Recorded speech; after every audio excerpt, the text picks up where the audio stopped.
অভ্যুত্থানে ৫ মাস পার হলেও স্বৈরাচারী আওয়ামী লীগ এবং তাদের দোসরদের ষড়যন্ত্র এখনো থেমে নেই। রাজবন্দীদের মুক্তির ব্যবস্থা করতে হবে।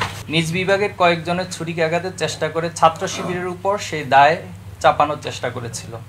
ইসলামী ছাত্র শিবিরের পক্ষ থেকে আপনাদের সবাইকে আন্তরিকভাবে ধন্যবাদ এবং কৃতজ্ঞতা জানাচ্ছি এবং অভিনন্দন জানাচ্ছি ছাত্র শিবিরের কেন্দ্রীয় অফিসে। কয়েকটি বিষয় আপনাদের সামনে তুলে ধরতে চাই। আওয়ামী স্বৈরাচার পতনের পর থেকে বাংলাদেশের রাজনৈতিক সংস্কৃতির যে গুণগত পরিবর্তন হওয়ার কথা ছিল তা অনেকাংশে আমরা অনুপস্থিত লক্ষ্য করছি।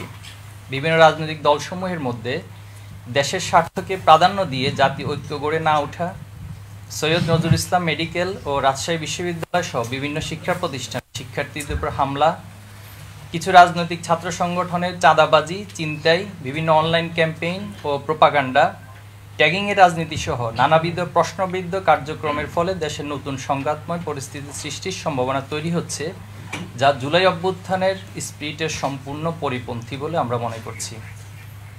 দেশের বিদ্যমান পরিস্থিতি ও ঘটনাবলী সামনে রেখে আপনাদের সামনে আরও কয়েকটি বিষয় আমি তুলে ধরব ইনশাআল্লাহ। সম্মানিত সাংবাদিক ভাইরা, আপনারা জানেন যে গতকাল 25শে জানুয়ারি উদ্দেশ্য প্রণোদিতভাবে জগন্নাথ বিশ্ববিদ্যালয়ের ছাত্র শিবিরের সেক্রেটারি রিয়াজুল ইসলামের সাথে যে অনাকাঙ্ক্ষিত ঘটনার উদ্বেগ হয়েছে সেটি খুবই দুঃখজনক এবং হতাশাজনক। এ ধরনের কর্মকাণ্ড ভবিষ্যতে ছাত্র সংগঠনগুলোর ঐক্যের পথকে সংকুচিত করে দিতে পারে বলে আমরা মনে করছি। এর আগে আমরা লক্ষ্য করেছি যে সিলেট শাহজালাল বিজ্ঞান ও প্রযুক্তি বিশ্ববিদ্যালয়ে একটি ছাত্র সংগঠনের একজন কর্মী নিজ বিভাগের কয়েকজনের ছুরিকাঘাতের চেষ্টা করে ছাত্র শিবিরের উপর সেই দায় চাপানোর চেষ্টা করেছিল। যদিও বিষয়টি প্রকাশিত হওয়ার পর তিনি ফেসবুক পোস্টের মাধ্যমে নিজের ভুল স্বীকার করে নিয়েছিলেন। আমরা লক্ষ্য করেছি যে গতকাল 25শে জানুয়ারি গোপালগঞ্জ বিজ্ঞান ও প্রযুক্তি বিশ্ববিদ্যালয়ে শিক্ষার্থীদের উপর হামলা চালিয়েছে নিষিদ্ধ ছাত্র সংগঠন ছাত্রলীগ। এই ঘটনায় আমরা গভীর উদ্বিগ্ন। অবিলম্বে আমরা এই ঘটনার দোষীদের দ্রুত গ্রেপ্তার এবং বিচারের আওতায় আনার দাবি জানাচ্ছি। এছাড়াও সাম্প্রতিককালে বিভিন্ন ঘটনায় কয়েকটি ছাত্র সংগঠন নেতৃবৃন্দ কর্তৃক বিভাজন সৃষ্টিকারী বিভিন্ন বক্তব্য আমাদের নজরে এসেছে। এ অবস্থায় ছাত্র সংগঠনগুলোর মধ্যকার অভ্যন্তরীণ সম্পর্ক আরও দৃঢ় করতে সকল পক্ষের নিকট আমরা আন্তরিক, বন্ধুত্বপূর্ণ এবং দায়িত্বশীল আচরণ প্রত্যাশা করছি।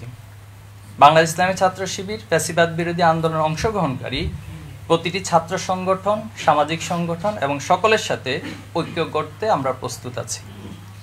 প্রিয় সাংবাদিক বন্ধুগণ, সম্প্রতি আমরা আরও লক্ষ্য করেছি একটি ছাত্র সংগঠনের শীর্ষ নেতা সামাজিক যোগাযোগ মাধ্যমে লাল সন্ত্রাসের ডাক দিয়ে বলেছেন, লাল সন্ত্রাসী মুক্তির একমাত্র পথ। অতীতে আমরা দেখেছি যে সমাজতন্ত্র বাস্তবায়নের জন্য লাল সন্ত্রাসের মাধ্যমে স্বাধীনতা পরবর্তী ব্যাংক লুট, থানায় হামলা, নির্বিচারে হাজার হাজার মানুষকে হত্যা করা হয়েছে, কেড়ে নেওয়া হয়েছিল মানুষের মৌলিক মানবাধিকার। আমরা যদি সেই লাল সন্ত্রাস মাথাচাড়া দিতে দেই তাহলে দেশের ছাত্র জনতার ঐক্যবদ্ধভাবে যে ঐক্য সেটা ব্যাহত হওয়ার সম্ভাবনা রয়েছে। এই ধরনের বক্তব্য ছাত্র সংগঠনে জাতীয় ঐক্য বিনষ্ট এবং সংঘাতময় পরিস্থিতি তৈরি করতে পারে বলে আমরা আশঙ্কা করছি। প্রিয় সাংবাদিক সমাজ, আপনারা জানেন যে 5ই আগস্টে স্বৈরাচারী হাসিনা সরকারের পতনের পর দেশের ক্যাম্পাসগুলোতে সাধারণ শিক্ষার্থীদের মত প্রকাশের অবারিত সুযোগ তৈরি হয়েছে। সেই সাথে প্রায় বিগত 30 বছরের নিষ্ক্রিয় ছাত্র সংসদগুলো কার্যকর করার মধ্য দিয়ে ফ্যাসিবাদ মুক্ত রাজনীতি সংস্কার নতুন এক গতিধারা বিনির্মাণের সুযোগ তৈরি হয়েছে। ছাত্র সংসদ নির্বাচন না হওয়ার কারণে ক্যাম্পাসে ইতিপূর্বে গণতন্ত্রহীনতার চর্চা, মত প্রকাশে বাধা এবং ফ্যাসিবাদ কায়েমে সহায়ক ভূমিকা পালন করেছিল। তাই আমরা মনে করি শিক্ষার্থীদের অবাধ গণতন্ত্র এবং মুক্ত বুদ্ধির চর্চার বিকাশ ঘটানোর জন্য ক্যাম্পাসসমূহে ছাত্র সংসদ নির্বাচন আয়োজন করতে হবে। প্রিয় সাংবাদিক বন্ধুগণ, অভ্যুত্থানে 5 মাস পার হলেও স্বৈরাচারী আওয়ামী লীগ এবং তাদের দোসরদের ষড়যন্ত্র এখনও থেমে নেই। 24-এর আন্দোলনে আওয়ামী লীগ ও তার অঙ্গ সংগঠনের সন্ত্রাসীরা যে বর্বর হামলা চালিয়েছিল তাতে হাজারো প্রাণ ঝরে গেছে, যা ইতিহাসে নজিরবিহীন।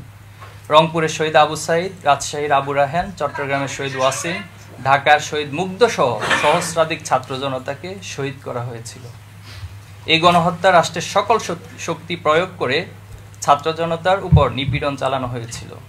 আওয়ামী লীগ ও তাদের দোসরদের পরিকল্পিত ষড়যন্ত্রের কারণে জাতি চরম ক্ষতির সম্মুখীন হয়েছে এবং এখনও তারা অস্থিতিশীলতা সৃষ্টি করার চেষ্টা চালিয়ে যাচ্ছে, কিন্তু দেশের জনগণ তাদেরকে বরদাস্ত করবে না।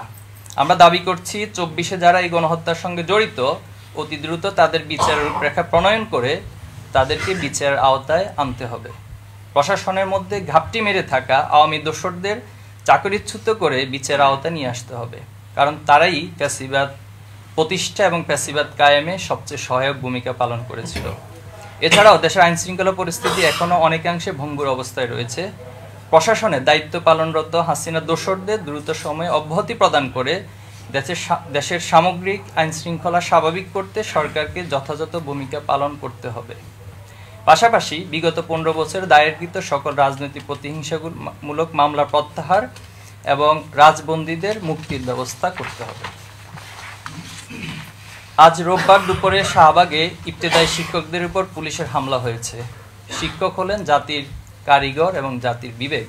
তাদের উপর এমন হামলা কোনোভাবেই কাম্য নয়।